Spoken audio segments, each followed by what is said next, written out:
Today on CityCast DC, traffic circles. They are the secret to getting around DC, and I've always thought of them as the way to separate us locals from the newbies, because we're the ones who know how to navigate them. Back in December, we talked to city planner Dan Reed about how we wound up with all these circles on the map and about what's going to become of them. Now, with cherry blossom traffic about to swamp the city, we're rerunning it again to give you a leg up on the tourists.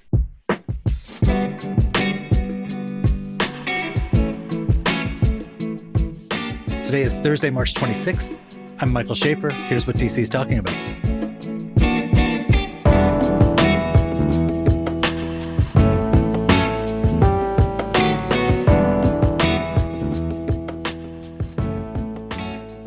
Damn, sight for sore eyes.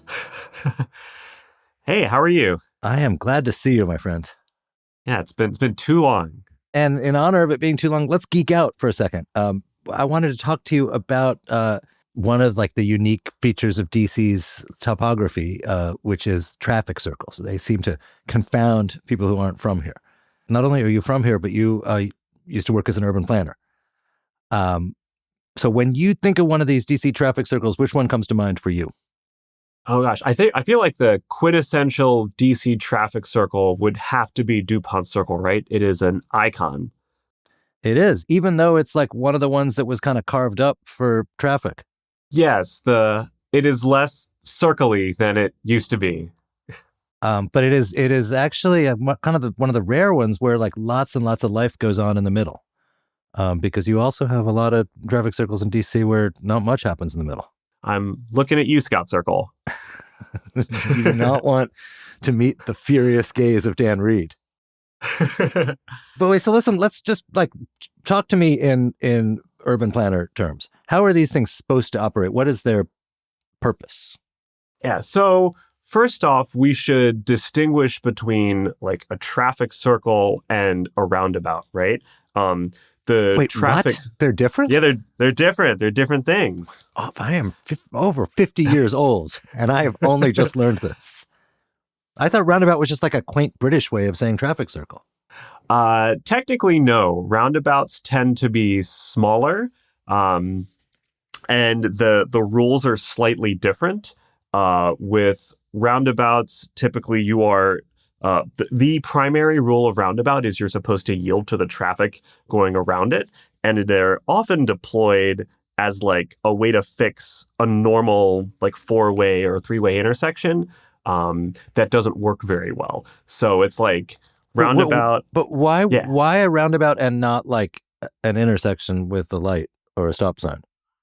Sometimes it can be cheaper. Also, roundabouts reduce what traffic planners sometimes refer to as quote unquote conflicts, which are all of the different ways that two vehicles or a vehicle and a pedestrian can intersect with each other, to put it mildly. Mm-hmm. And roundabouts basically eliminate most of those because all the traffic inside of it are just going one direction. Mm-hmm. So DC has a bunch of big traffic circles, and these go back to these predate the cars, they predate the bicycles, they go back to Pierre L'Enfant, the Frenchman who laid out the capital for this new country.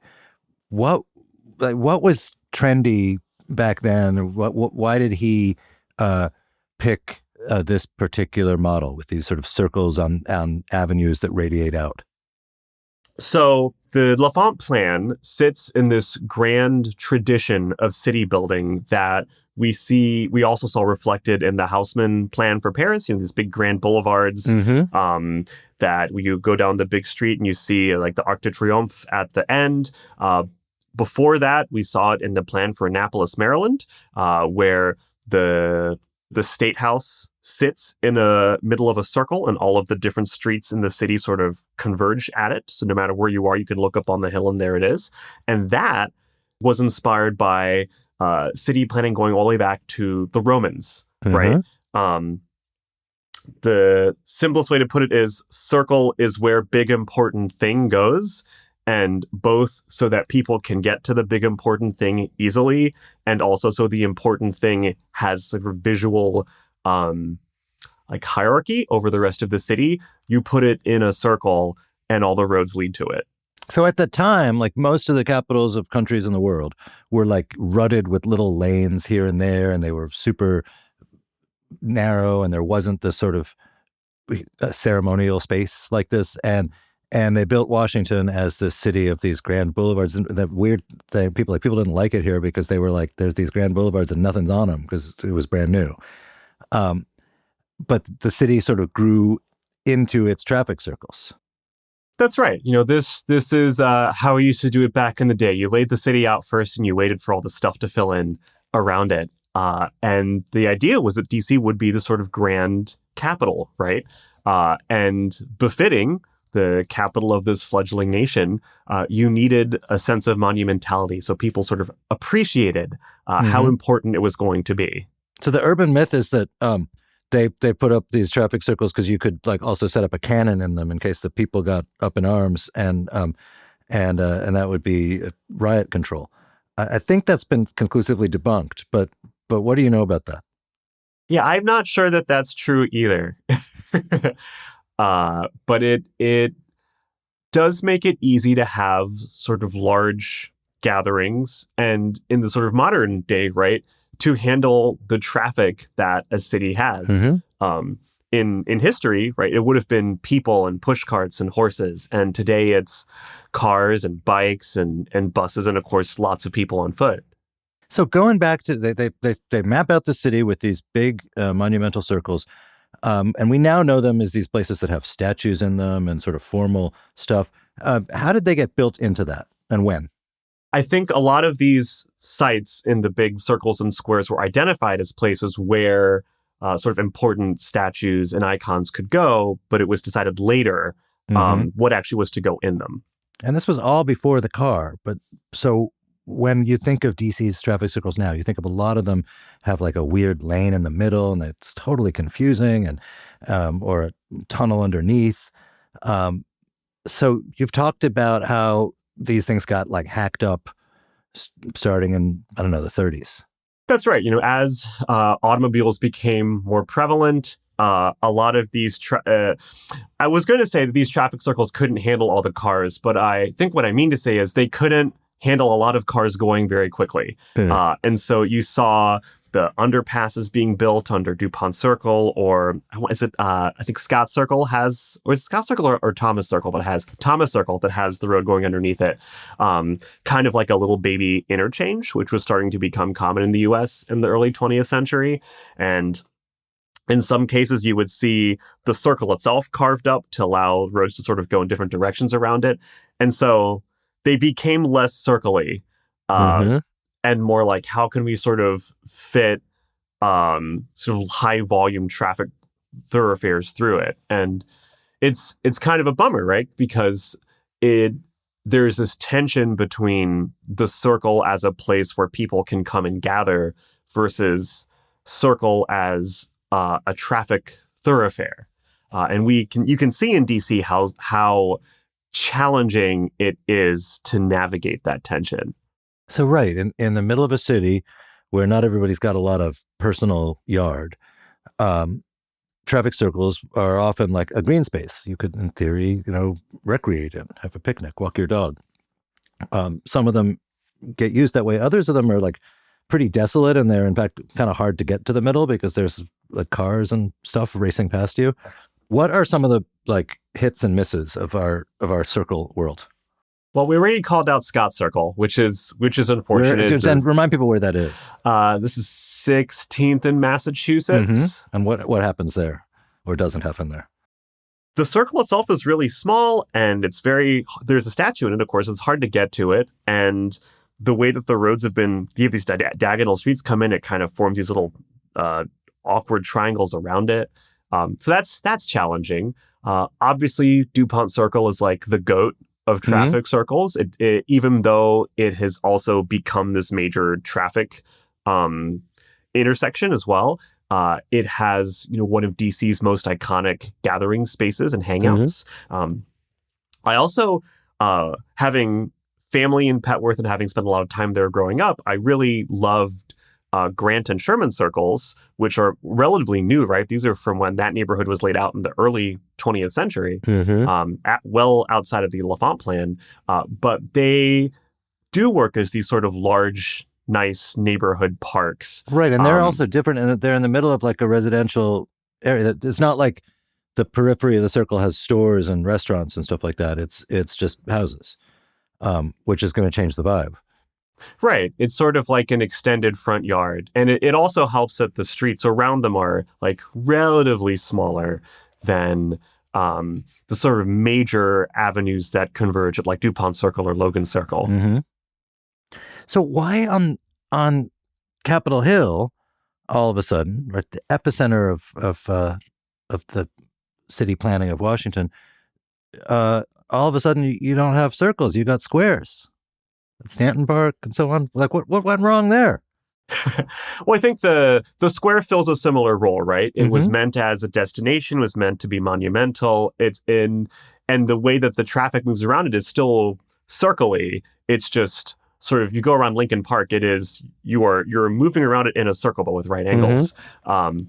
It is not being able to patch Pierre Lafont into the podcast this morning.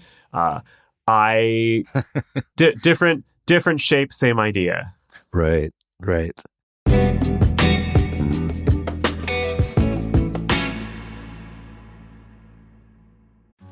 Hi, CityCast listeners. This is David Plotz. I'm the CEO of CityCast, but I also have another job. I'm one of the hosts of the Political Gabfest, Slate's politics podcast.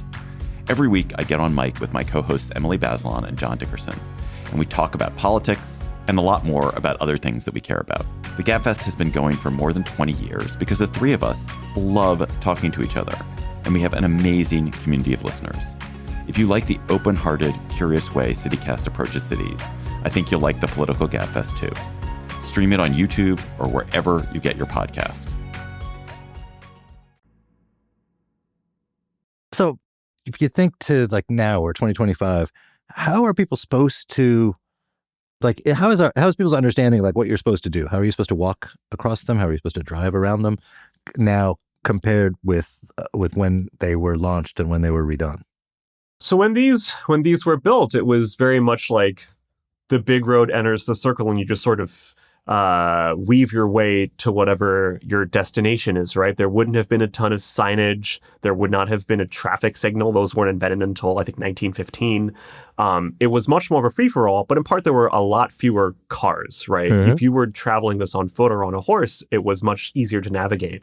And so today you have many of these traffic circles like DuPont Circle or Logan Circle have stoplights within it, Mm-hmm. right? So it's less of a circle and more like lots of little intersections next to each other. And that is an extremely frustrating experience for drivers. But it also means for the pedestrian, you have a lot more opportunities to cross the circle and get into the actual park than you would have otherwise. Why do these things confound out-of-towners so much? They have not, like we have, gotten to grow up with the magic of traffic circle. Mm-hmm. Well, a lot of newer American cities just did not have them, right? They did not have the same kind of city plan that Lafont did in DC. Many of them were much newer. And so traffic circles were not part of the like design vernacular. They just got regular intersection instead, or maybe like one big circle in the entire city. Right. You mentioned Scott Circle being pretty grim. There have been a couple of these DC traffic circles, prominent ones, that have been kind of rescued from like 1970s grimness. Which are they, and is there more of that on the horizon? Well, I feel like Thomas Circle has had like a little bit of a resurgence. Explain what it was and what it's going to be. Yeah, Thomas Circle is where 14th Street and Massachusetts Avenue meet. So it is sort of the between downtown and sort of very thriving 14th Street like area. It was generally fenced off and inaccessible, both like there was like fence around it, but also very difficult to reach from the side street. So it's pretty dead most of the time. And one of the big changes has been the circle itself has been reconfigured to simplify the movements that drivers make around it, which in turn creates more opportunities for pedestrian connections into the circle. They also added bike lanes. And so now it is much easier to walk into the circle, and so people can actually use it. And I wouldn't say it is particularly thriving compared to its much more sought after neighbors, DuPont Circle or Logan Circle. But because it's still right in the center of the city, it could be one day with the right like activation and programming. I really don't want to talk about bureaucracy today, but because it's DC, there is a weird anomaly here where most of the big traffic circles in DC are run by the National Park Service. So the people who run them are not, answerable to the local, to the city council that you vote for. And historically, that's been like a source of some tension where a city, it's going to use its open space, in the name of the recreation of the people who live there.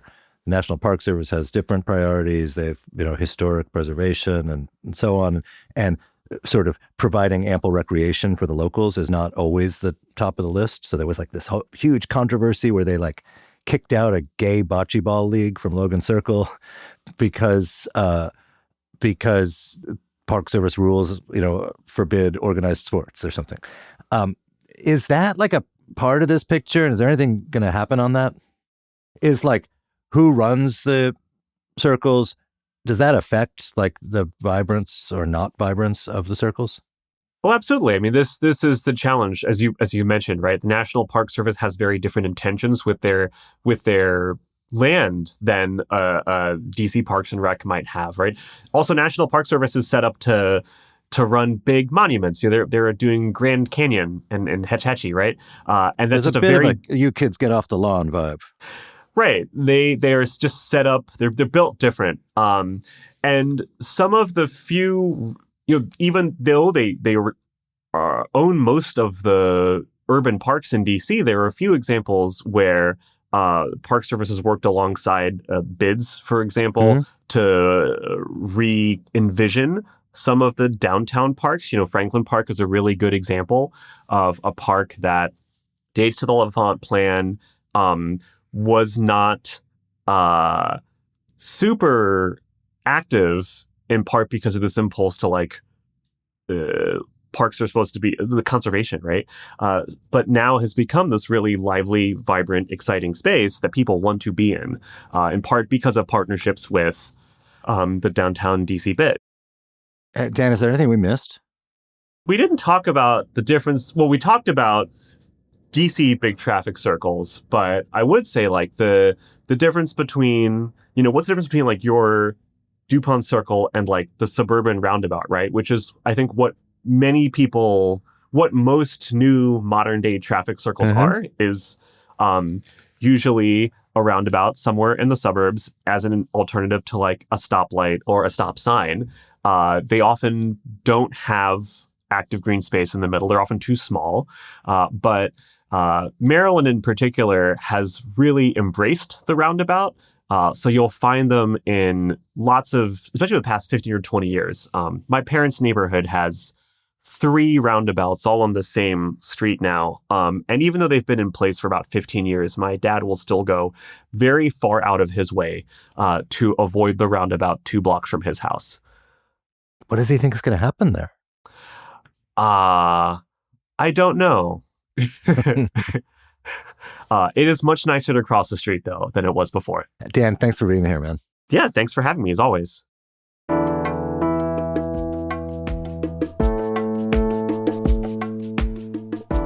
And that's all for today here on CityCast DC. If you enjoyed the show, why not tell a friend, rate the show, leave us a review, and subscribe to our morning newsletter. We'll be back tomorrow morning with more news from around the city. Bye.